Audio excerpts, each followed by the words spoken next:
सामूहिक कोई ध्यान नहीं होता, न कोई प्रार्थना होती है। सब ध्यान, सब प्रार्थनाएं वैयक्तिक होती हैं, अकेले होती हैं। यहां भी हम अकेले रहेंगे, बाहर भी हम अकेले रहेंगे और अधिकतर मौन में समय को व्यतीत करेंगे, नहीं बोलेंगे। इतना ही काफी नहीं है कि नहीं बोलेंगे, अंतर में भी स्मरण रखेंगे कि व्यर्थ की जो निरंतर बकवास चल रही है, भीतर आपके, आप खुद ही बोल रहे हैं, खुद ही उत्तर दे रहे हैं, उसे भी शिथिल रखेंगे, उसे भी छोड़ेंगे। अगर भीतर वह शिथिल न होती हो, तो बहुत स्पष्ट भीतर आदेश दें कि बकवास बंद कर दो। बकवास मुझे पसंद नहीं है, अपने भीतर स्वयं से कहें।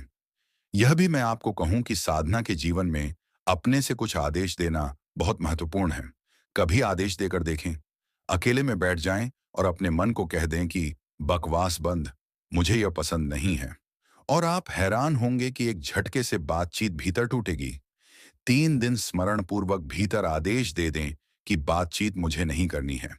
आप 3 दिन में पाएंगे कि अंतर पड़ा है और क्रमशः भीतर की बातचीत बंद हुई है। पांचवी बात, कुछ कठिनाइयां हो सकती हैं, कोई तकलीफ हो सकती है। 3 दिन उसका कोई ख्याल नहीं करेगा। कोई छोटी मोटी तकलीफ हो, अड़चन हो, उसका कोई ख्याल नहीं करेगा। हम किन्हीं सुविधाओं के लिए यहाँ इकट्ठे नहीं हुए हैं।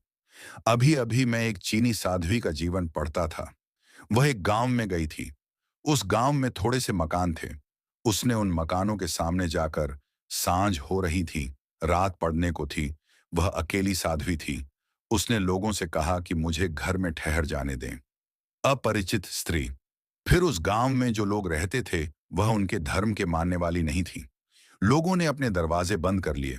दूसरा गांव बहुत दूर था और रात और अकेली। उसे उस रात एक खेत में जाकर सोना पड़ा। वह एक चेरी के दरख्त के नीचे जाकर चुपचाप सो गई। रात 2 बजे उसकी नींद खुली। सर्दी थी और सर्दी की वजह से उसकी नींद खुल गई। उसने देखा, फूल सब खिल गए हैं और दरख्त पूरा फूलों से लदा है और चांद ऊपर आ गया है और बहुत अद्भुत चांदनी है। और उसने उस आनंद के क्षण को अनुभव किया। सुबह वह उस गांव में गई और उनको धन्यवाद दिया जिन्होंने रात्रि द्वार बंद कर लिए थे।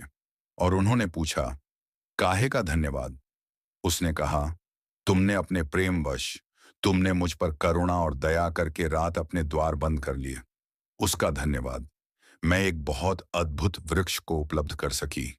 मैंने चेरी के फूल खिले देखे और मैंने पूरा चांद देखा और मैंने कुछ ऐसा देखा जो मैंने जीवन में नहीं देखा था। और अगर आपने मुझे जगह दे दी होती तो मैं वंचित रह जाती। तब मैं समझी कि उनकी करुणा, कि उन्होंने क्यों मेरे लिए द्वार बंद कर रखे हैं।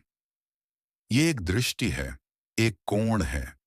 आप भी हो सकता था उस रात द्वार से लौटा दिए गए होते तो शायद आप इतने गुस्से में होते रात भर और उन लोगों के प्रति इतनी आपके मन में घृणा और